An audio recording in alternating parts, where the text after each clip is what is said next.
नमस्कार, स्वागत है आपका आवाज़ वीकेंड अड्डा में। और ये हफ्ता काफ़ी उतार चढ़ाव भरा, काफ़ी खबरों वाला, काफ़ी उथल पुथल वाला भी रहा। पूरे हफ्ते के दौरान हर प्रकार की खबरें आई जो मार्केट को कुछ अच्छी लगी, कुछ बुरी लगी, और उसके बीच में बहुत सारे रिजल्ट्स भी आए, खबरें भी आई। तो इस हफ्ते एक्चुअली बहुत सारे लोगों ने रीथिंकिंग करी अपने पोर्टफोलियो के बारे में, अपनी स्ट्रेटजी के बारे में कि अभी इस समय क्या करना चाहिए।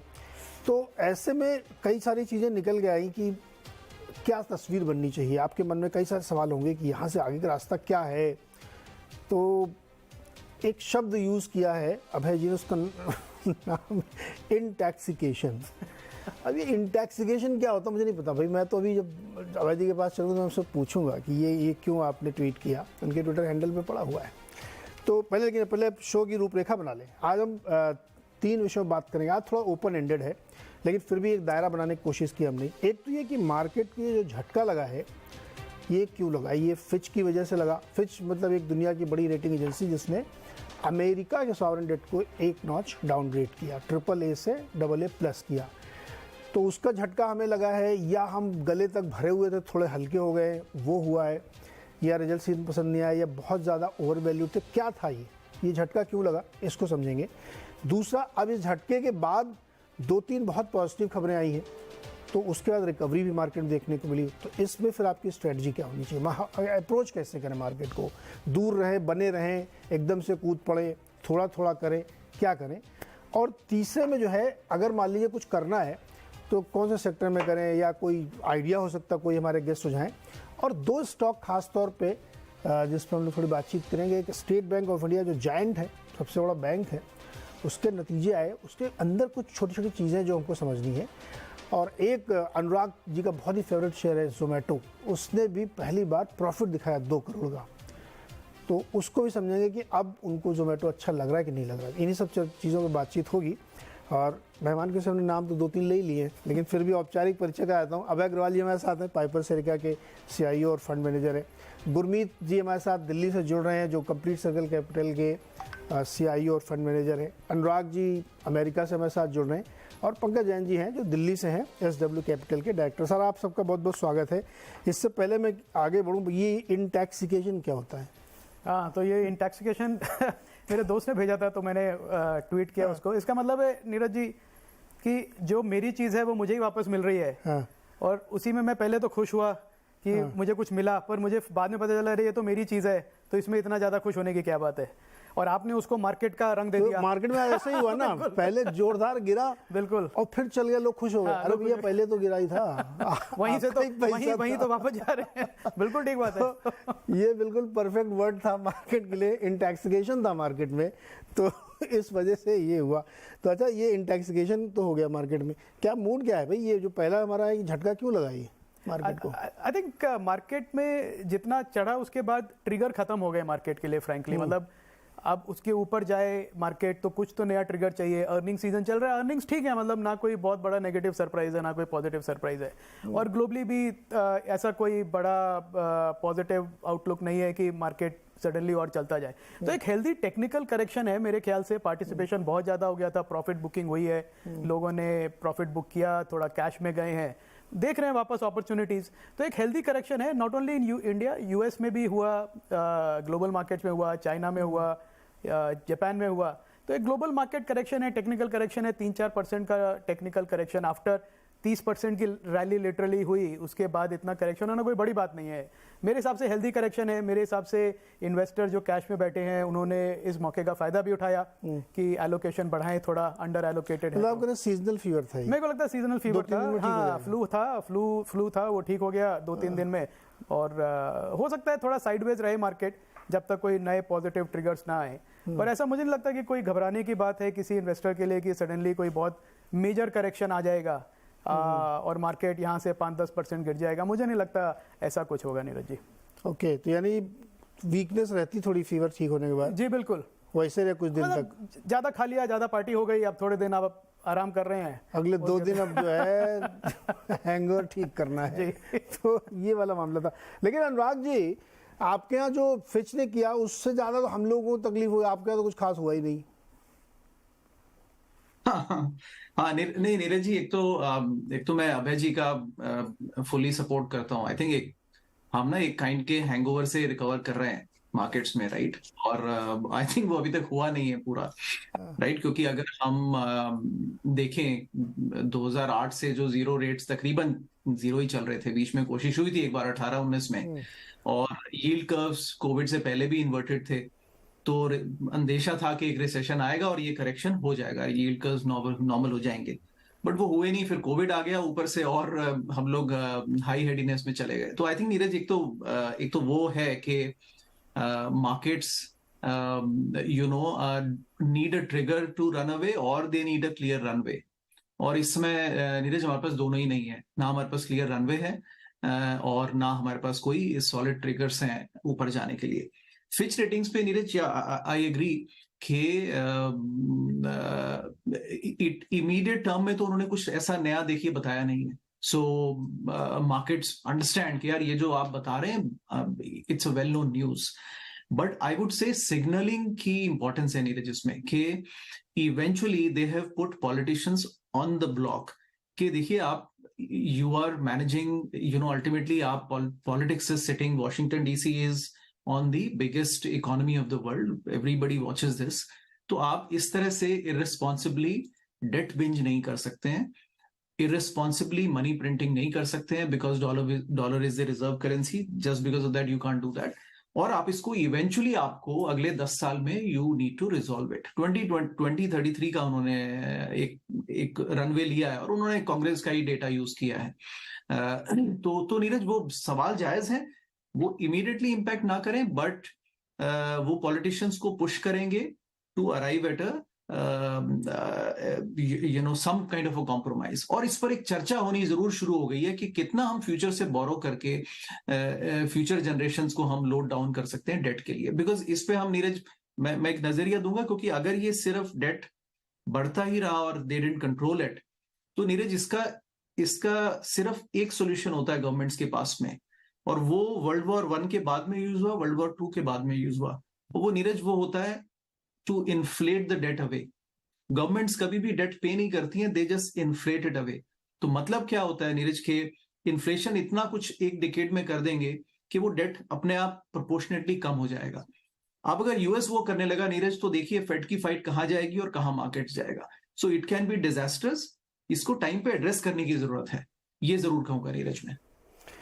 लेकिन एक चीज बताइए कि चूंकि 10 साल का रनवे है, उस पर ठीक करना है, फिर आपके यहाँ के तमाम जो इकोनॉमिस्ट थे, पॉल क्रुगमैन से लेकर के एलरीन अहमद तक, ये सब एकदम चढ़ बैठे फिच के ऊपर। ये क्या है, ये कोई तरीका है इस तरह देने का? मैं तो सहमत ही नहीं हूँ आपसे। ये सब लोग हो गए नाराज। क्या उनकी नाराजगी आपको जायज लगती है कि भाई जब डेटा ठीक होने लगा है ना, इन्फ्लेशन कंट्रोल में आ रहा है, वेज ग्रोथ कम हो रही है, नंबर भले ही नौकरियों के ज़्यादा हो लेकिन तनख्वाहें उतनी नहीं बढ़ रही हैं, तो ऐसे मौके पे आप ऐसे मार्केट को डरा क्यों रहे? इवन मैंने तो उसमें पढ़ा, एक मूडी एनालिटिक्स ने भी क्रिटिसाइज किया, हालांकि वो डायरेक्ट रेटिंग से नहीं आते हैं लेकिन पेरेंट कंपनी सेम है ना, तो ये बड़ा समझ में नहीं आया कि ये आपस में मतभेद है क्या, कि कुछ पॉलिटिकल मोटिव था क्या इनका फिच का? नहीं, आई थिंक नीरज वो it's a welcome thought, but I think उसको कॉन्टेक्स्ट में हमें समझना ये होगा। एक तो यहाँ पर कॉर्पोरेट्स एंड गवर्नमेंट का एक रिवॉल्विंग डोर होता है, यू अंडरस्टैंड। तो एक हफ्ता पहले वो इन्फ्लेशन को और फेड को क्रिटिसाइज कर रहे थे, एक I mean I don't want to name the individual, और अगले दिन वो फेडरल के जिस शहर में मैं बैठा हूँ उसके फेडरल रिजर्व के बोर्ड पर आ गए। तो clearly left side and right side में इकोनॉमिस्ट होते हैं नीरज, जो कि अपने हिसाब से एक अपॉर्चुनिटी पोजीशन लेते हैं। आपने क्रुगमैन साहब का नाम लिया, रेस्पेक्टेबल नेम है, but he is a notable left side economist, right. तो उसमें कोई obviously he will support all the left side policies of the government. Right और रॉन्ग कुछ में कुछ नहीं है, बट आपका कैंप कौन सा है वो मैटर करता है नीरज। सो अब आपने देखिए, notably for the rating agencies, it was a fresh breeze to hear from the government कि उन्होंने कहा कि ये तो थोड़ा पॉलिटिसाइज्ड है, ये तो पास डेटा पर है, दिस डजंट मेक सेंस। वही देखिए आप, जब इंडिया की वो सॉवरेन रेटिंग्स इंक्रीज नहीं करते हैं, तो कुछ हद तक कुछ हमारी गवर्नमेंट्स भी यही क्रिटिसाइज करती हैं, right. Notably we have said about Moody's that it is quite moody, and standard and poor has poor standards, right? तो I think ये political brickbats चलते रह सकते हैं, but सवाल जायज हैं। और अनुराग, उस दिन अगर सुबह ये सुबह एजेंसी ना हो तो एक खबर सवाल ही और नहीं आई कि ट्रम्प साहब जेल जा सकते हैं, है ना? तो वो उनके ऊपर एक मुकदमा और तीसरा दायर हुआ है, एक और चौथा भी होने वाला है, और उसमें खबर चली अगर इनको सजा होगी तो 20 साल के लिए जेल चले जाएंगे। तो मुझे लगा ये फिच इनका आदमी है। उसने कहा अच्छा बेटा भी मैं बताता हूँ आपको, ये लो। एक बम फोड़ा उसने। दोनों खबरें सेम डे की थी। तो ये मैंने सोचा कि एक थोड़ा सा पॉलिटिकल क्वेश्चन अनुराग जी की तरफ बॉल किया है। लेकिन ऑन ए सीरियस नोट, ये third agency, third largest agency है वर्ल्ड की, जिसने यूएस को एक चेतावनी दी कि आपका जो डेट है ना, डेट टू जीडीपी बहुत बढ़ गया है और आप उसको मैनेज करिए वरना प्रॉब्लम हो सकती है। फिर उसकी आलोचना वगैरह शुरू हो गई, लोगों ने माना नहीं, लेकिन बाजार ने वैसा बहुत रिएक्ट नहीं किया। गुरमीत जी, आपको डर लगा क्या है फिच विच की बातें सुन के? नहीं नीरज जी, मेरा ये मानना है कि बॉन्ड यील्ड्स का जो रिएक्शन आता है, डॉलर इंडेक्स का रिएक्शन आता है, उससे थोड़ा पता लगता है कि कितना सीरियस है और हाँ, क्या इम्पैक्ट होने वाला है। शुरू में यील्ड सर्ज हुआ, 4-10 10 ईयर उनका 410 क्रॉस किया, 30 ईयर 420 क्रॉस किया। उल्टा ट्रेजरी ने पहले $93 बिलियन का सेल बोला था उस वीक, उन्होंने वो नंबर भी बढ़ाया, तो उसका भी थोड़ा इम्पैक्ट आया। फिर थोड़ा न्यूज आ रही है कि कुछ leading hedge fund manager short कर रहे हैं ट्रेजरीज को, तो थोड़ा इम्पैक्ट आया। बट अगर आप देखेंगे तो डॉलर इंडेक्स भी लगभग 102 के आसपास है, यील्ड भी मुझे लगता है 4 के आसपास स्टेबलाइज हो रही है, तो उतना इम्पैक्ट बाजार को रियलाइज हुआ कि नहीं है जितना इनिशियली लग रहा था। हालांकि अभी थोड़ा अर्ली है कहना, बट मेरा ये मानना है, मैं अनुराग जी से सहमत हूँ, थोड़ा सा गवर्नमेंट पे प्रेशर आएगा, थोड़ा सा मुझे लगता है फेड पे भी प्रेशर आएगा कि थोड़ा सा इसको और रिस्पॉन्सिबली करना है। और फिच ने क्लियरली बोला कि वो खुश नहीं है फिस्कल डिटेरियोरेशन से, और गवर्नेंस पे भी बात करी। और ये जो last minute debt limit ceiling के डिस्कशंस होते हैं, इससे थोड़ा कॉन्फिडेंस हिला है। तो मुझे लगता है थोड़ा प्रेशर यूएस गवर्नमेंट पे भी होगा। और मेरा ये मानना है कि और ये मैं पहले भी बोलता रहा हूँ कि थोड़ा सा रेट हाइक्स को प्ले आउट हो देना चाहिए, इसका बहुत लैग इफेक्ट होता है। तो जो इम्पैक्ट अभी आप यूएस की जीडीपी ग्रोथ 2.4 देख रहे हैं, ये 2 क्वार्टर बाद वो नहीं रहेगा। इसके बाद धीरे धीरे इसका इम्पैक्ट आना शुरू होता है, क्योंकि लगातार रेट हाइक हुए हैं 0 से 5.5% पे। तो कहीं ना कहीं मुझे लगता है कि अब 3% का इन्फ्लेशन है, हेडलाइन ठीक है, कोर 4.1 है, रियल रेट अब 2.5% पॉजिटिव हो गया है। तो हम कहीं उस पीक रेट्स की तरफ हैं। हो सकता है 25 पैसा और हो कहने को, बट हम पीक रेट्स की तरफ हैं। तो बाजार फॉरवर्ड लुकिंग है। तो यूएस मार्केट ने जो इक्विटी मार्केट के नजरिए से मैं आपको बात बोलूँ, जो मार्केट को एक डर था रिसेशन का, वो मुझे लगता है थोड़ा कम हुआ है। उस लग रहा है कि क्लियरली इकोनॉमिक स्ट्रेंथ अच्छी है और जो लैंडिंग है थोड़ा सॉफ्ट होगी। इमर्जिंग मार्केट्स पे भी जो पहले इम्पैक्ट आया था 2011 वाला, वैसा देखने को नहीं मिला। हमारा 10 ईयर एक्चुअली आज फ्लैट बंद हुआ है, 7.19 पे बंद हुआ। राइट। तो हाँ, पुराने तरीके से इसको कंपेयर करना मेरे हिसाब से सही नहीं होगा। मैं ये मानता हूँ कि इंडियन मार्केट्स, उसमें हम आगे चर्चा करेंगे, हमारे अपने फंडामेंटल्स बहुत स्ट्रांग है। मैं पहले भी बोलता रहा हूँ, आगे भी बोलूंगा। ये साइकिल बहुत लोगों को सरप्राइज करेगी अगले 2-3 साल। ऐसे एक सवाल मुझे और समझाइए आप गुरमीत, आप चूंकि बैंक में बहुत लंबे समय तक काम कर चुके हैं, जब फिच ये चिंता कर रहा है कि आपका डेट मैनेज नहीं हो रहा, गवर्नेंस पे मतलब आप बहुत पॉलिसीज इस तरह की लेके आ रहे हैं जो पॉपुलर है, उस पर पैसे बहुत खर्च कर रहे हैं, ऐसे में फेड के पास क्या चॉइस है? तो मुझे लगता है कि 25 जो अभी सितंबर की बात हो रही है उसके बाद भी और हाइक हो सकती है।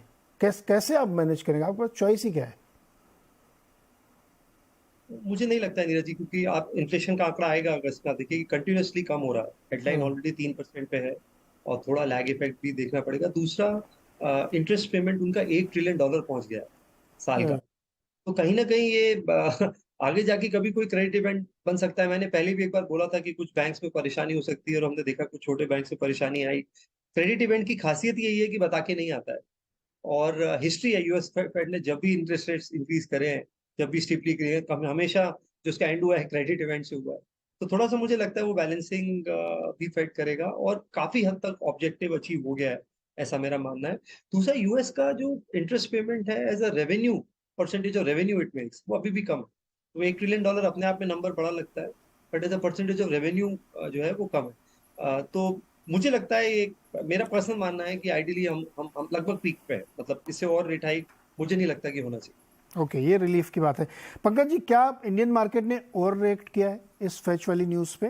क्योंकि हमारा मार्केट एक झटके में 2 दिन में काफ़ी करेक्ट हुआ, हालांकि फिर उसका शुक्रवार को रिकवर किया उसने थोड़ा बहुत, लेकिन जैसे ना हिल गए आप एकदम खबर सुन के, वैसा कुछ हुआ? क्यों इतना ज़्यादा रिएक्शन दिया हमने? देखो नीरज जी, इन हाइंडसाइट देखे तो I think it was bound to happen. I think market was just waiting for an excuse कि किस फॉर्म में वो एक्सक्यूज आता है। जिस तरह से कॉम्पेंसेंसी मार्केट में आ गई है, जिस तरह हम देख रहे थे क्लाइंट्स का बिहेवियर देख रहे थे, चाहे हम अपने यहाँ देखें और जो हम यारों दोस्तों से बात करते थे, पूरी तरह आई थिंक जिसे हम बोलते हैं गर्दन तक देवर फुली इन्वेस्टेड और सॉर्ट ऑफ पूरी मार्केट में इन्वेस्टेड थे। And to the point generally everybody was trying to search कि क्या कोई मार्जिन हमारा बचा हुआ है, in the sense do we have some spare money so that I can take some extra position maybe in cash market और derivative markets and not to leave any cash on the table with broker और with the system. So I think those were the kind of signals. Market में froth आता जा रहा था। I think जिस तरह की निफ्टी की जर्नी थी 19,000 से 20,000, I think it was too fast and too furious. तो किस फॉर्म में वो एक ट्रिगर बन के आया, आई थिंक अगर हम लेमन टर्म में बोले, I think out of syllabus. I think जो फिश की रेटिंग का time, nobody was expecting that. People were talking about some kind of other triggers which could happen, which could lead to the correction. But I think Fitch की rating downgrade आएगा USA का 1 notch point, I think nobody was expecting that. So that was kind of out of syllabus. और generally markets में ऐसा ही होता है कि जो भी एक ट्रिगर्स आते हैं बिना देखे और बिना नाम बतलाए के आते हैं। बट आई थिंक बहुत डीपर करेक्शन नहीं आनी चाहिए मार्केट्स में। जिस तरह की करेक्शन आ गई, हो सकता है अगस्त series as such we may see time wise correction and markets में keep on floating plus minus से 2-3% on similar kind of levels. But मेरे को लगता है कि इसको एक अपॉर्चुनिटी की तरह देखना चाहिए। मार्केट से फ्रॉथ कम हो रहा है, मार्केट में थोड़ा सा फ्रॉथ और कम होगा अगर टाइम वाइज करेक्शन आएगी। बट जो अच्छे क्वालिटी स्टॉक्स हैं आई थिंक, और जो इन्वेस्टर्स लोग हैं, I think they have nothing to worry. Traders मेरे को लगता है कि थोड़ा सा हाथ खींच सकते हैं अपना। They need not trade on similar kind of liquidity, similar kind of positions at least for next 1 और 2 वीक्स। थोड़ा सा कॉशियस अप्रोच ले सकते हैं, बट इन्वेस्टर्स को कोई चिंता की बात नहीं है। मैं 1-2 और आर्टिकल्स पढ़ रहा था, आई थिंक थोड़े से आउट ऑफ कॉन्टेक्स्ट है। एक आर्टिकल में पढ़ रहा था लाइक जैसे कि हमारे जो हेज फंड्स होते हैं या हमारे जो स्ट्रैटेजी बनाते हैं या एल्गो फंड्स होते हैं, एक में स्ट्रैटेजी किसी की पढ़ रहा था कि जनरली ये देखा गया इंडिया में कि जब पार्लियामेंट सेशन ऑन होता है markets tend to underperform. I think वो एक रीजन है या नहीं है, but historically I think that article was trying to prove that कि अगर पिछले 5-7 साल में हम चले जाएं या पिछले 10 साल में चले जाएं, तो maybe that is the reason, that could be one of the reason. Noise बढ़ जाता है, पॉलिटिकल नॉइज बढ़ जाता है और शायद मार्केट उससे घबरा जाती है। So that is another thing. एक और मैं इंटरेस्टिंग आर्टिकल पढ़ रहा था Neeraj ji, I think that seem to be very relevant, कि generally across the board including in Indian markets, including in global markets, market seem to be writing off China. Markets को मान के चल रहे हैं कि नहीं, अब चाइना में नया निवेश आसानी से नहीं जाएगा और जो वहां की दिग्गज कंपनियां हैं they are available at very attractive level. जो एक रीजनेबल लेवल भी जिसे हम बोलते हैं, शायद उससे भी 20-30% नीचे के लेवल्स पे अवेलेबल हैं। And it could be just a matter of time for से ETF काइंड ऑफ फंड्स की वो एक वैल्यू वहां पर देखें। और हम पिछले दिनों देख भी रहे हैं, even on a political side, China and US, they are trying to mend ways and there have been very serious positive negotiations between two. So वो एक है कि अगर वहां पर थोड़ा सा मनी डाइवर्ट होता है तो that could be little negative for countries like India. So ये 2-3 एक पॉइंट्स हैं, but to sum it up मेरे को लगता है कि मार्केट्स में बहुत डीपर करेक्शन हम बिल्कुल एक्सपेक्ट नहीं कर रहे। ऑन अ लोअर साइड अगर हम नंबर्स भी पुट करना चाहते हैं, I think we don't expect market to breach 19,000 kind of nifty levels in a significant way, और अच्छे क्वालिटी स्टॉक्स को एक्यूमुलेट किया जा सकता है। those who have missed the bus, traders मेरे को लगता है कि अगस्त सीरीज में थोड़ा सा कॉशियस अप्रोच ले सकते हैं। तो पंकज जी ने जो पहला वाला आर्टिकल पढ़ा है ना, पार्लियामेंट सेशन चलता है तो मार्केट, बहुत अच्छा आर्टिकल है। अगले हफ्ते खत्म ही हो जाएगा सेशन। हाँ, तो फिर मार्केट चलेगा, फिर मार्केट ऊपर की तरफ चलेगा। तो मतलब एक हफ्ते का टाइम है आपके पास। आपने सही पढ़ा हो एकदम। पंकज जी ने आर्टिकल सही पढ़ा है, ऐसा ही होना चाहिए। नहीं, क्या होता है ना कि पॉलिटिकली बहुत सारी चीज़ें इंडिया में इस समय चल रही हैं। अभी एक विश्वास प्रस्ताव पर डिबेट भी होने वाली है बहुत बड़ी सी, वो भी 2-3 दिन चलेगी। तो बड़े दिलचस्प चीज़ें यहाँ पे चल रही हैं। तो हो सकता है वो, मतलब इनकार नहीं किया जा सकता है कि लोग थोड़ा उसमें भी दिलचस्पी ले रहे हो। लेकिन एक समस्या है भाई जी, अभी सब लोग कह रहे हैं कि अच्छे स्टॉक में बने रहना, गिरे कौन से हैं? कोई अच्छा स्टॉक गिरा क्या? ठीक बात है आपकी। आई थिंक इतना पैसा कोई लगाए बड़ा- किधर हाँ, अप्रोच बड़ा- मार्केट मतलब क्वेश्चन मेरा या मार्केट अप्रोच कैसे करें हम? जी। करेक्शन तो आप लोग करने नहीं आएगा, बोलो टाइम हाँ, करेक्शन रहेगा, हाँ। साइडवेज रहेगा मार्केट, बट कोई अच्छी क्वालिटी का स्टॉक आपको ऐसा कोई दिखा कि अरे बहुत नीचे आ गया, सेल लग गई मानसून वाली, चलो घुस जाए, ऐसा तो कुछ भी नहीं हुआ? बिल्कुल ठीक बात है। आई थिंक ऐसा हुआ नहीं है, क्योंकि मार्केट आप देखिए 20,000 ऑलमोस्ट टच करने वाला था और वहां से करेक्ट हुआ, और अभी भी कितना मतलब 19,500-600 पे होगा मेरे ख्याल से, 19,500 क्या? 19,500, तो 500 पॉइंट हो तो मतलब कुछ भी करेक्शन नहीं है। तो उसमें ये एक्सपेक्ट करना कि सेल लग गई तो अब कुछ ले लें सेल तो वो लगी नहीं है। नहीं। हाँ, पर थोड़ा उससे ज़्यादा मैं कहूँगा मार्केट से कि जो रिजल्ट्स आए हैं, रिजल्ट्स में थोड़ा इम्पैक्ट ज़्यादा आया है, क्योंकि किस कंपनी ने अंडर परफॉर्म किया उसकी बहुत पिटाई हुई। ओवरऑल रिजल्ट से आप खुश हैं कि नहीं? मतलब ठीक है, मेरी एक्सपेक्टेशन जैसी थी वैसा ही है। आईटी में मेरा एक्सपेक्टेशन बहुत नेगेटिव था, तो वो उसी हिसाब से जा रहा है। फार्मा में मेरा एक्सपेक्टेशन बेटर है compare to what analyst expect.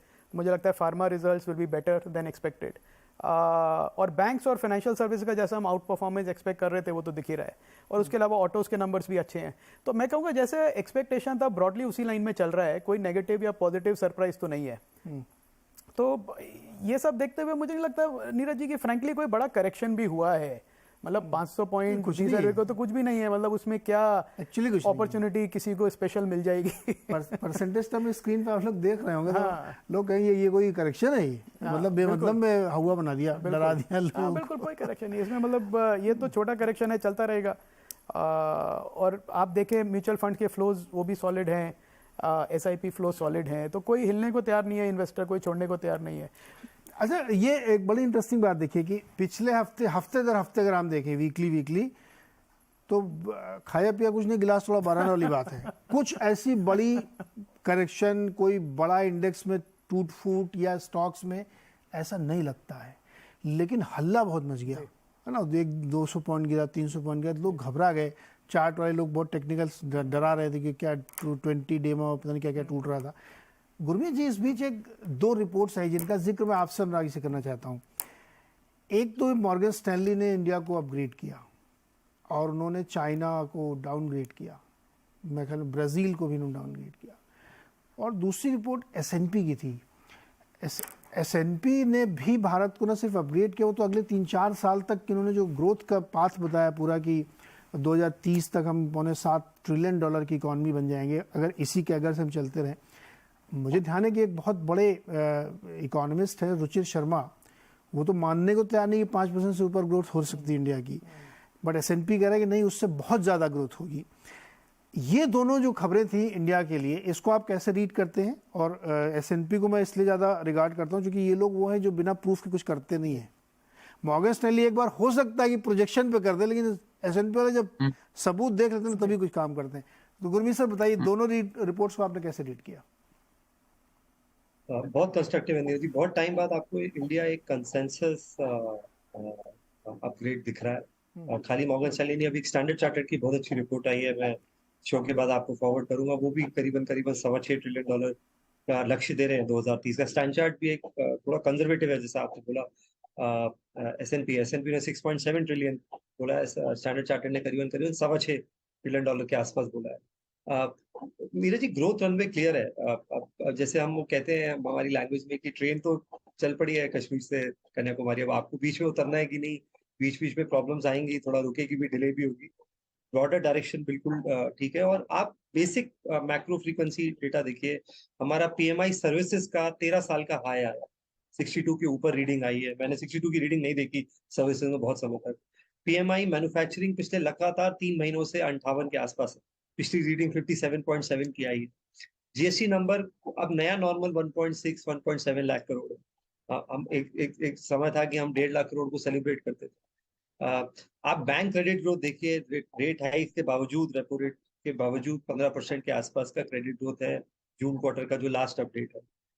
SBI ने आज कॉन्फ्रेंस कॉल में नतीजे इतने अच्छे नहीं रहे, लेकिन उन्होंने 14-15% का सबसे बड़ा बैंक भी गाइड कर रहा है अगले साल का both credit and deposit growth. तो मुझे लगता है अगर आप देखेंगे तो और अभी ये रेट्स हाई हैं, 6 महीने 8 महीने बाद इंटरेस्ट रेट्स में भी तब्दीली होगी, मेरा ये मानना है। तो ये जो 6.5 6.7 का नंबर है, हालांकि ये 7 साल का एवरेज है, इसमें भी मुझे लगता है थोड़ा अपसाइड आएगा। तो ग्रोथ मोमेंटम स्ट्रांग है नीरज जी, काफी स्ट्रांग है। मोर इम्पोर्टेंटली मैं बहुत प्रमोटर से मिलता हूँ, बहुत जगह चर्चा करते हैं हम, हमारे बहुत सारे क्लाइंट्स भी हैं वेल्थ में, प्लस हम स्टॉक पिकिंग के लिए भी मिलते हैं। थोड़ा सा जो एक प्रमोटर कॉन्फिडेंस है, कैपेक्स को लेके थोड़ा एक्साइटमेंट है, ये इस साइकिल बहुत टाइम बाद आई है। मैं बाजार में हूँ 20 साल से, और मैं बार बार ये बात बोलता हूँ, शायद रिपीट भी करूंगा, कि मुझे कुछ हद तक ये 2003 से 7 की साइकिल की याद दिलाती है। हाँ, उस समय हम 12 के मल्टीपल से स्टार्ट हुई थी रैली, अभी हम ऑलरेडी 20-21 के मल्टीपल पे हैं, तो उतना शायद नंबर ऑफ टाइम्स में उतना ना हो, बट जो साइकिल है, इन्वेस्टमेंट लेड कैपेक्स साइकिल है, हम उसके अभी बहुत अर्ली स्टेज में है। आपने फ्लोज की चर्चा की नीरज जी, $30 बिलियन का एनुअल फ्लो है इस साल, सिर्फ डोमेस्टिक का करीबन $22 बिलियन सिर्फ एसआईपी है, ईपीएफओ का करीबन करीबन $2.5-3 बिलियन है, $30 बिलियन के अब स्ट्रक्चरल फ्लोज आ गए हैं, और ये अभी सिर्फ 3% 4% है सेविंग्स का। करेक्ट। $3.5 ट्रिलियन की इकोनॉमी में आप 20% सेविंग लगाइए तो $700 बिलियन होता है। $700 बिलियन के 30 बिलियन को हम सेलिब्रेट कर रहे हैं, तो ये नंबर भी बढ़ेगा मेरे हिसाब से। आई एग्री, इसमें तो कोई शक नहीं है कि बहुत, मतलब मैंने भी कम से कम 10-15 साल बाद, या हो सकता है कभी मिस भी किया हो, ऐसे पीएमआई नंबर मैंने देखे जो 60 के ऊपर 62 तक गए हैं, जो कि सुपर बुलिश नंबर होते हैं पीएमआई के, जो हाई फ्रिक्वेंसी नंबर, को शक नहीं इसमें, लेकिन बहुत ज़्यादा बढ़ के आए थे। और वो ये दिखा रहे थे कि इस माहौल में, जब पूरी दुनिया में एक तरीके से बड़ी लोग अलग अलग बातें करें, इंडिया में कोई भी नंबर आपको डिप्रेस नहीं करता, रादर बहुत अच्छा था। अनुराग जी, ये इंडिया में जो 2 रेटिंग चल रही हैं, जो काम पिछले कुछ समय में हुआ है, उसको देखते हुए ऐसा लग रहा है कि ये जो S&P की रेटिंग है, या जो अलग अलग ब्रोकरेज हाउसेस अपग्रेड कर रहे हैं, तो कई बार क्या होता है ना कि पॉलिटिकल नैरेटिव सुन के लोगों को लगता है कि नहीं यार, इंडिया ऐसा कैसे ग्रो कर सकता है। लेकिन अगर आप उसको कट कर दें, उस नॉइस को आप अलग करिए और प्योर इकोनॉमिक्स पे जाइए, ग्राउंड पे जाइए, कंपनीज को देखिए, कैपेक्स को देखिए, तो एकदम डिफरेंट स्टोरी दिख रही है। आपको भी दिख रही है क्या? बिल्कुल बिल्कुल। सो नो डाउट, सो नीरज, एक इन्वेस्टिंग वर्ल्ड एक रिलेटिव वर्ल्ड है, जिसमें हर समय हमें ये कॉल लेनी होती है कि compare to others how are we doing. ये मॉर्गन स्टैनली की रिपोर्ट बिल्कुल एप्ट है। आप देखिए, हम अनफेयर कंपैरिजंस करने लग जाते हैं यूएस चाइना से इधर उधर। अगर हम अपने पीयर ग्रुप में कंपेयर करें, मेक्सिको देख लीजिए, रशिया देख लीजिए, साउथ कोरिया देख लीजिए, साउथ कोरिया में भी डेवलप्ड कंट्री है, बट साउथ अफ्रीका देख लीजिए, ब्राजील देख लीजिए, अर्जेंटीना देख लीजिए। नीरज, इन कंट्रीज की क्या हालत है? They are almost all of them are middle income countries. हमसे 4 गुना इनका पर कैपिटा जीडीपी ज्यादा है, लेकिन इनका जीडीपी नेगेटिव्स में भी चले जाता है। And look at there, Brazil ने अभी इंटरेस्ट रेट्स कट किए, 13.5% उनके फंड्स रेट हैं, उनका इन्फ्लेशन 18 से 20% पे चल रहा है। So you have to give it to India that here is a country जिसमें बड़ा स्टेबल वेल रेगुलेटेड मार्केट्स हैं, you know, with SEBI. There is a very well controlled central bank, which is RBI. And then हमारा जो trajectory है ना नीरज, वो negatively surprise कभी नहीं करता है। That is the dependability and the predictability of Indian markets and the reliability which forces people to give a higher rating to India, or higher weightage and even higher valuations compared to all other peer group. वो Morgan Stanley ने emerging markets के peer group में compare किया। अब आप कहाँ invest करेंगे? ये कंट्रीज प्रॉमिसिंग नहीं लग रहे हैं compare to when we see India, right? सिर्फ वैल्यूएशन की जिक्र होता है, लेकिन on a relative basis India really comes out very shining. तो पहला point, I think I support Morgan Stanley's is report, that India is the right, in a right position, right place. And of course potential तो देखिए हमेशा ही रहता है। S&P report पे नीरज, आई think वो उन्होंने 2031 तक का नजरिया लिया है। उनका जो जीडीपी ग्रोथ रेट वो 6.7 कह रहे हैं, राइट? अप्रोक्सीमेटली मैं अंदाजा लगा रहा हूँ, right. But I agree with Ruchir's point Neeraj जो आपने निकाला, और वो बड़ा एप्ट है Neeraj, and I think we'll have to see. And मैंने एक नोटेबल न्यूज़पेपर में एक लेख भी लिखा था इस बारे में। Neeraj, India grows with the world. तो वो जो गुरमीत ने बात करी 2002 से 2008 में, हम बोलते हैं कि हम 8% से ग्रो कर रहे थे। Neeraj, 40 countries were growing more than 8%।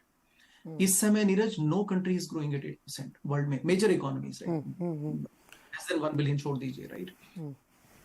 There is a reason. देखिए कोरिलेशन हम ढूंढ सकते हैं कि क्यों हुआ, कैसे मेटल्स में बूम साइकिल आया, कैसे कंस्ट्रक्शन हुआ, क्या हुआ. इंडिया के रीजंस अलग हो सकते हैं, बट अगर और मैंने जिक्र किया नीरज के how the global growth has move from 3.5% in the 90s to roughly 3% in 2010. Last decade was 3.1%. This decade will be less than 2%. और बाय द वे ये लास्ट डेकेड की ग्रोथ चाइना ने संभाली है, ग्लोबल ग्रोथ की बात कर रहा हूँ.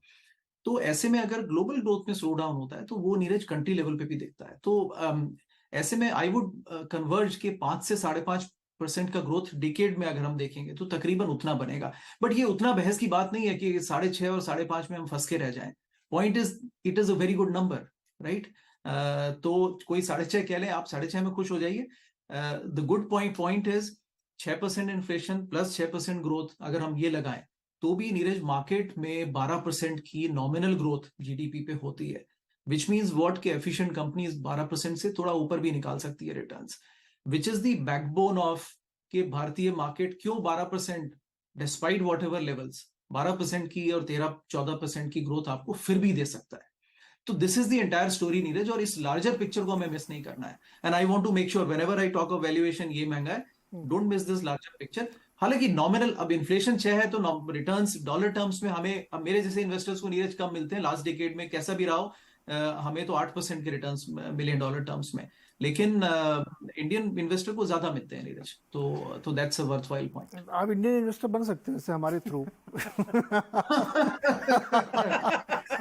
ऑप्शंस हैं सर, ऑप्शन की कमी नहीं है, ऑप्शन तो बहुत है. अच्छा नीरज, लेकिन एक चीज कहूंगा इसमें फाइनली, विच इज के ये मैं फंड फ्लोज का बड़ा फैन नहीं हूँ नीरज, क्योंकि फंड फ्लोज में फिर वो लॉजिक आ जाता है कि यू नो अल्टीमेटली फंडामेंटल्स और वैल्यूएशंस को मैच करना होगा, तो फंड फ्लोज से वैल्यूएशन थोड़ा आगे निकलता है शॉर्ट टर्म में, उससे कोई पॉइंट. मैं इसमें एक पॉइंट रखना चाहता हूँ. देखिए रुचिर शर्मा का मैं भी बहुत रिगार्ड करता हूँ और मैंने उनकी बहुत सारी उनके डेटा पॉइंट को मैं बहुत जगह यूज़ भी करता हूँ. मुझे एक चीज़ उसमें समझ में नहीं आती. देखिए उन्होंने ये कहा कि दुनिया भर में जो ग्रोथ हो रही है उससे 2% आप ज़्यादा ले लेंगे बस, ठीक है. प्लस उन्होंने जो प्रीमाइस सेट किया है कि यूएस में मान लीजिए 2, 2.25, 2.5, तो आप 3% ज़्यादा लेंगे, 5% आपकी ग्रोथ है. उन्होंने ये एक्सेल सीट से जो थ्योरी जनरेट होती है ना, मुझे रुचि सर की थ्योरी वो लगती है, विद रिगार्ड मैं कह रहा हूँ, बहुत ही बढ़िया काम करते हैं वो. मुझे इसमें क्या लगता है, इंडिया की जो पूरी स्टोरी का नैरेटिव बना है ना, वो सिर्फ 10-20% लोगों की ग्रोथ की स्टोरी का नैरेटिव है.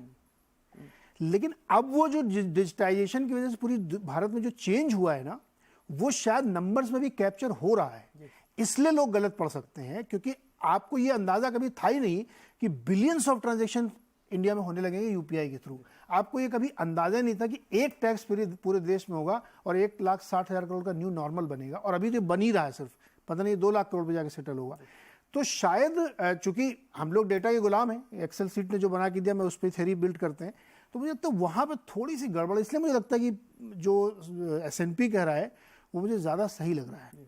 आपकी राय, फिर गुरमीत जी भी इशारा कर रहे हैं. आपके मैं बात से मानता हूँ कि काफ़ी चीज़ें हैं जो नई हो रही हैं. तो अगर हम देखते हैं कि पहले क्या होता था और उसी को एक्सट्रापोलेट करें तो हम खो जाएंगे. Yes. और वो गलत डेटा नहीं है, मैं नहीं कह रहा कि वो गलत, हाँ, गलत नहीं है. क्योंकि अब मैं आपको एक उदाहरण देता हूँ. अब जैसे 1 साल पहले तक आपको भी याद होगा, इंडिया में मोबाइल फोन नेट इंपोर्ट करते थे हम, चाइना से मंगाते थे, सब जगह से मंगाते थे, तो हम नेट इंपोर्टर थे. उसके बाद गवर्नमेंट ने कहा PLI स्कीम में एप्पल बनाइए, आप बनाइए, सैमसंग आप बनाइए, सब बनाइए, फॉक्सकॉन आ जाइए, विंस्टॉन आ जाइए, डिक्सन कर ही रहा है काम.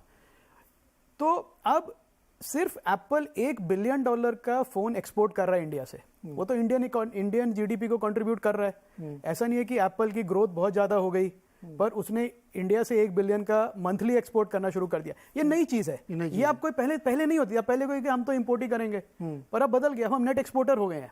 अब जैसे कल सरकार ने कहा कि लैपटॉप वगैरह पे हम बैन कर देंगे, अब बड़े ड्यूटी लगाएंगे, तो आप डिक्सन को 5 लाख एसर के लैपटॉप का ऑर्डर मिल गया. अब ये पहली बार हुआ. अब एसर कहेगा ये तो अच्छा है, यहीं से इंपोर्ट एक्सपोर्ट करता हूँ. तो कई चीजें जो नई हो रही हैं, और इसमें क्या, जो ब्लू कॉलर वर्कर्स हैं जिनको हम पहले कहते थे, उनको अच्छे जॉब्स मिल रहे हैं. इसका एक बिगेस्ट पॉजिटिव मुझे लगता है फॉर्मुलाइजेशन ऑफ इकोनॉमी है. बिल्कुल हमारे देश में मुझे कोई बताया कि बहुत ही मतलब ग्राउंड लेवल का एग्जांपल है कि जो रियल एस्टेट ब्रोकर जो मकान किराया दिलवा, उसकी ग्रोथ, उसकी इनकम कहीं काउंट होती है क्या?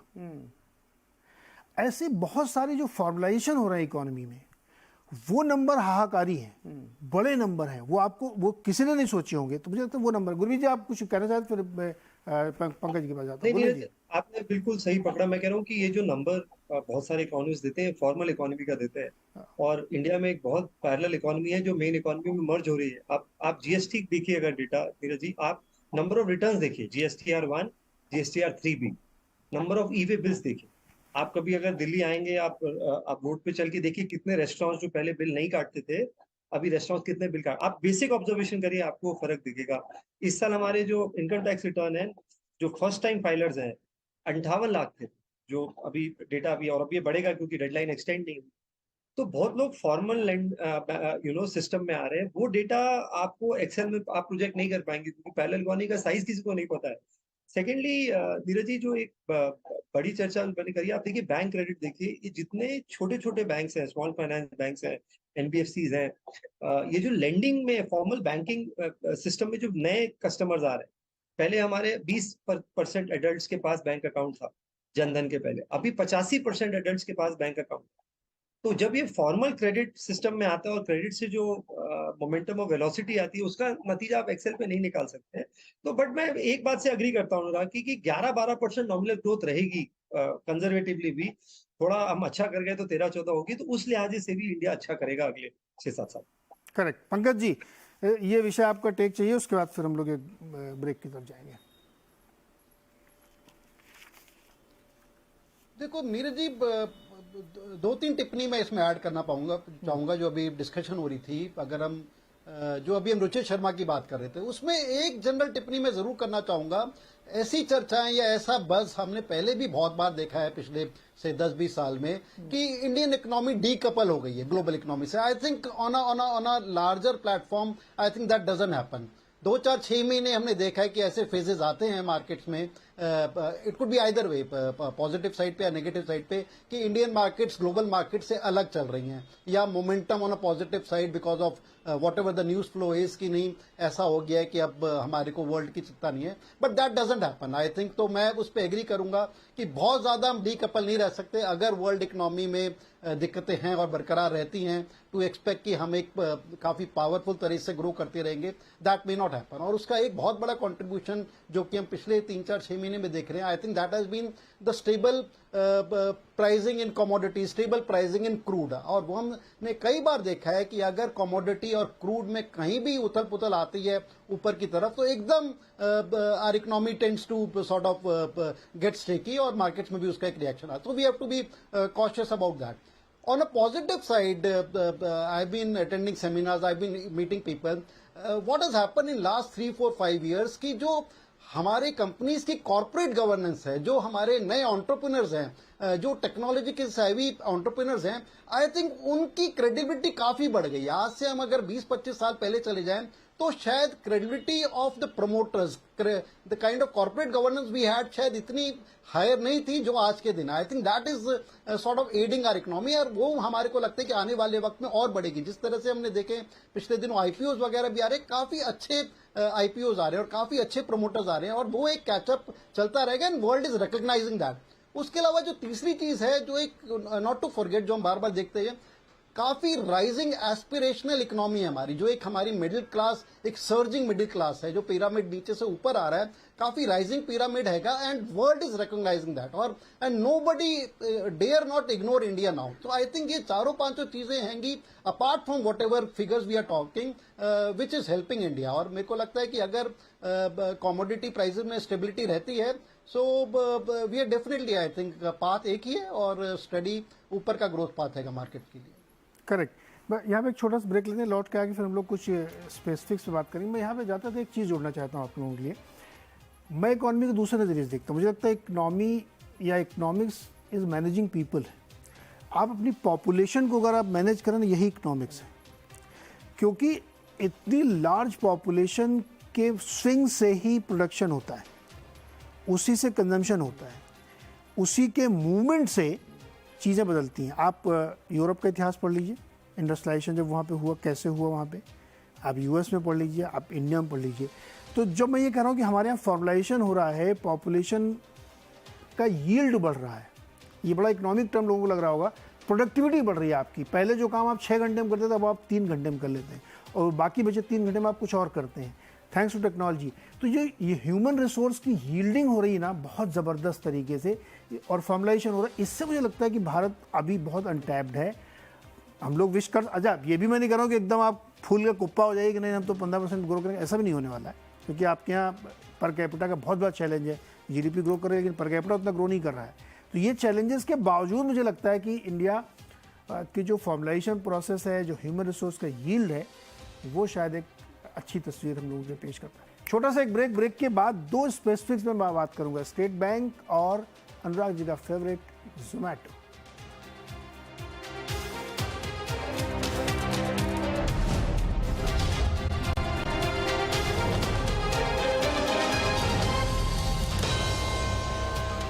स्वागत एक बार फिर से आपका, और आज हम चर्चा कर रहे हैं क्या क्या हुआ इस पूरे हफ्ते में और आगे क्या होने वाला है। इस हफ्ते में 2 नतीजे सबकी नज़रें उस पर थी और उन दोनों ने चौंकाया।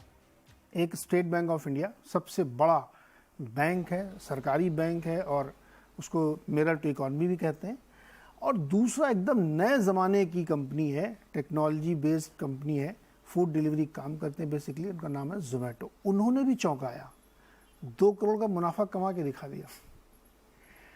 इसके पीछे बहुत दिलचस्प कहानी है, उसको समझेंगे, लेकिन एक एक करके लेते। पहले स्टेट बैंक के नतीजे। गुरमीत जी, आप बहुत बैंक में काम कर चुके, कैसे लगे आपको नतीजे स्टेट बैंक के? थोड़ा सा मुझे लगता है नीरज जी स्ट्रीट डिसअपॉइंट हुआ दो चीजों पे। एक उनका निम थोड़ा कॉन्ट्रैक्ट हुआ, ज्यादा हुआ।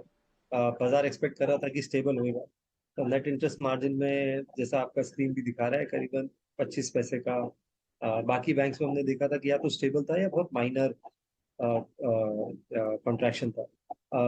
होता है, इंटरेस्ट रेट जब बढ़ रहे होते हैं तो इनिशियली एक्सपैंड होता है, और फिर जब स्टेबल हो जाते हैं तो वापस थोड़ा सा रिटर्न टू नॉर्मलाइजेशन होगा।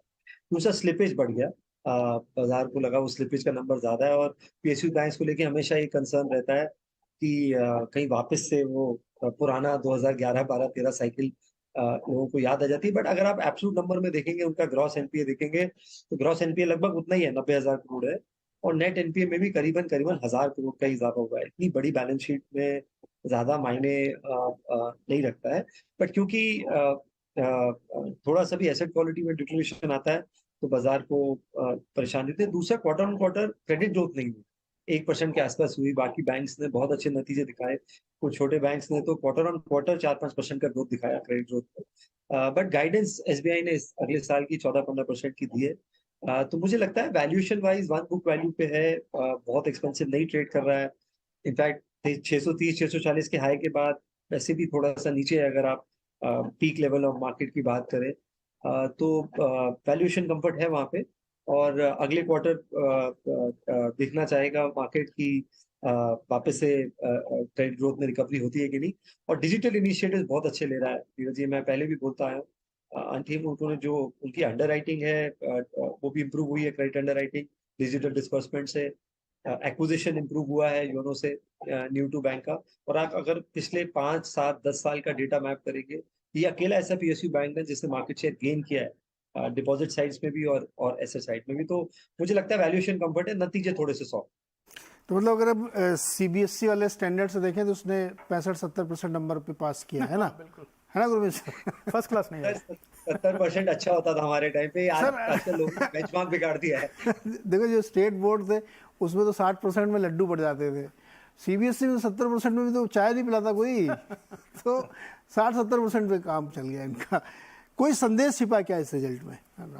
इसमें जो ट्रेजरी इनकम थी वो बहुत बहुत अच्छी थी, और जो भी रिजल्ट एनआईएम कम हुआ, स्लिपेजेस बढ़े, उसके बावजूद जो नेट प्रॉफिट नंबर है वो अच्छा रहा। वो सिर्फ इसलिए रहा क्योंकि जो ट्रेजरी इनकम थी बैंक की वो बहुत अच्छी थी। पर क्या होता है, ट्रेजरी इनकम बड़ी वॉलेटाइल है क्वार्टर ऑन क्वार्टर, कभी ज़्यादा अच्छी है कभी नहीं है, तो उसको आप सस्टेनेबल बेसिस पे एक मल्टीपल नहीं दे सकते। तो मैं ये कहूँगा कि सबसे बड़ा पीएसयू बैंक है तो सब उसको देखते हैं कि अगर आपकी अर्निंग्स, आपका एनआईएम अंडर प्रेशर है तो बाकी बैंक्स पे भी प्रेशर आएगा। मतलब एसबीआई एक लीडर है, सब मतलब हर महीने में रास्ता दिखाता है। तो उसकी वजह से जो बैंक्स पे, लार्ज प्राइवेट बैंक्स पे जो बहुत बुलिशनेस है मुझे लगता है वो थोड़ा लोग अपने नंबर्स वापस सोचेंगे कि क्या सच में स्लिपेजेस हैं, क्या ग्रोथ सच में कम है, इतना नहीं है जितना हम एस्टिमेट कर रहे हैं। और दूसरा नीरज जी, ये दिख भी रहा है, ये आप देखें अगर आईसीआईसीआई बैंक कोटक बैंक और के नंबर्स भी जो थे उसके बावजूद स्टॉक गिरा। एचडीएफसी बैंक भी कोई बड़ा रिटर्न नहीं दिया, बल्कि मैं कहूँगा पिछले 2-3 साल से ये दोनों बैंक्स भी टाइम करेक्शन के मोड में ही चल रहे हैं। तो मुझे लगता है कि इन्वेस्टर्स ये चाहते हैं कि जो पीपॉप हम कहते हैं, जो कोर इनकम है वो बढ़े। ये ट्रेजरी इनकम को डिफाइन नहीं करते हैं, उसमें ट्रेजरी इनकम वोलेटाइल है। तो अब एक क्वार्टर अब वापस देखना पड़ेगा कि नेक्स्ट क्वार्टर में एसबीआई के रिजल्ट्स कैसे आते हैं, जो कोर पीपॉप है वो बढ़ता है क्या, वो देखना जरूरी है। पर एसेट क्वालिटी पे डर कम हो रहा है, जनरली लोगों को लग रहा है कि एसेट फोन बैंकिंग तो होती नहीं है। हाँ, अब वो आपको ज्यादा मालूम है। नहीं होती, गुरमीत जी को भी पता है, अभी फोन बैंकिंग का कोई चलन वलन नहीं है, अभी ब्रांच में जाके ही लोन लेने लगा। जी, तो मुझे लगता है कि एक थोड़ा ठहराव आएगा, अब लोगों अपने एस्टिमेट शायद टोन डाउन करेंगे बड़े बैंक से, और थोड़ा मुझे लगता है इंटरेस्ट शिफ्ट होगा। जैसे आप कह रहे थे, बॉटम ऑफ द पिरामिड जो फॉर्मुलाइज कर रहे हैं इकोनॉमी को, जो छोटे एसएमईज को, छोटे एंटरप्रेन्योर्स को लोन दे रहे हैं, उस पे आई थिंक इन्वेस्टर्स का इंटरेस्ट जाएगा, जो अभी तक नहीं गया है। ओके, पंकज जी, आपने कोई रीड किया एसबीआई के रिजल्ट से? देखो नीरज, इसमें 2-3 चीजें थी। रिजल्ट्स, जहां तक निम्स की बात है, आई थिंक मार्केट वाज एक्सपेक्टिंग कि निम्स में एक हमारे को चैलेंजेस देखने को मिलेंगे। आई थिंक जो मार्केट पूरी तरह एक्सपेक्ट नहीं कर रही थी कि जिस तरह की loan growth, slow loan growth जो देखने को मिली है, आई think market was not expecting that, क्योंकि जिस तरह की हम बॉयंसी देख रहे हैं मार्केट्स में पिछले 2-3 क्वार्टर से, आई थिंक इतनी slow loan growth, I think that was one of the challenge. But अगर मार्केट की स्टॉक वाइज पोजीशनिंग देखें, आई थिंक पोजीशनिंग मार्केट में पहले ही काफी रैशनल हो गई थी। और जहां तक स्टॉक की वैल्यूएशन की बात है, I think any valuation, any stock price of state bank below 550, I think काफी रीजनेबल वैल्यूएशन हो जाती है। एंड अगर वहां पर कोई भी स्टॉक को लैच करता है with a medium term view, I think it's difficult to go wrong. तो all in all I think results में कोई ऐसे बड़े चैलेंजेस नहीं है। मे बी मार्केट एक्सपेक्टेशंस काफी ज्यादा हो गई थी, और जैसे कि आप थोड़ी देर पहले पुट कर रहे थे कि शायद 65-70% नंबर आया, शायद वो बात नहीं है। आई थिंक जो क्लास के या टॉपर्स होते हैं, you always expect them to top, और उनके पास मार्जिन ऑफ एरर बहुत ज्यादा नहीं होता है। तो if you are expecting about 85-90%, you would not expect them to deliver 65-70%. So I think that is the only reason. और जनरली भी हम देख रहे थे कि मार्केट में थोड़ी स्लगिशनेस आ गई है। एंड अगर हम बैंकिंग स्टॉक इन जनरल देखें, ज्यादातर बैंक्स ने अच्छे रिजल्ट दिए, बट उसके बावजूद भी we have seen correction in दो स्टॉक्स। सो बहुत ज्यादा डीपली रीड नहीं करना चाहिए। I am still optimistic about SBI on a medium to longer term platform. और स्टॉक में अगर 3 से 5% की करेक्शन आती भी है, चाहे वो रिजल्ट की वजह से हो, या मार्केट पोजीशनिंग की वजह से हो, या जनरल मार्केट करेक्शन की वजह से हो, I think we would definitely be recommending a buy on State Bank of India from those kind of levels. अच्छा, मुझे था ना कि अरुण जी से अपनी बात हुई, तुमने एक बहुत इंटरेस्टिंग बात कही थी कि अभी ये बैंकों के रिजल्ट बहुत अच्छे आएंगे, चलेंगे नहीं स्टॉक, क्योंकि वो निम पीक हो रही है। अब एक बार लोग एसेस करना चाहेंगे फिर क्या हो रहा है, उसके बाद ही देखेंगे। अनुराग जी, आप किससे शुरू करेंगे, एसबीआई से या सीधे जोमेटो से? नहीं, एक बैंकिंग पे एक छोटा सा कमेंट नीरज जी देता हूँ। आप मेरा नजरिया जानते हैं, इंडिया में हम थोड़ा बैंक्स को ज्यादा ओवर रेट करते हैं, बट आई थिंक ठीक है, बिकॉज जब इकोनॉमी में फॉर्मलाइजेशन और बढ़ रहा होता है और लेंडिंग ग्रोथ होती है, तो banks are rated higher. But जैसे इकोनॉमी मैच्योर होती है, because banks grow as a part of the system of the economy, उनको उस इकोनॉमी के रेट से ज्यादा भी ग्रो करें तो फिर एनपीएस आ जाते हैं। तो कुल मिलाकर के आई थिंक इंडियन बैंक्स का वैल्यूएशन फेयरली रिच है। और एक पॉइंट पे अगर कोई आउटसाइडर देखेगा, एफआईआईज ऑफ कोर्स देखेंगे, तो दे विल से कि यार ये मैच्योरिटी लेवल पे पहुंच रहा है, तो ठीक है, इट्स बेटर, थोड़ा ब्रेक लगाए तो बेटर है। उसके बाद लेंडिंग ग्रोथ अगर बढ़ती है तो I will be happy that ये बढ़े। निम्स की बात, as the economy matures, NIMs को कम होना भी चाहिए, लेकिन अभी तो I think we are far away from that. तो अदरवाइज ठीक है नीरज, सेक्टर सॉलिड है, रॉक सॉलिड, डिपेंडेबल है। हर साल तो पैसे नहीं बनेंगे ना, कभी तो आपको मैच्योरिटी से थोड़ा बैठना भी पड़ेगा। तो I think it is fine, but I like the sector, कोई ऐसी उसमें नेगेटिविटी नहीं है।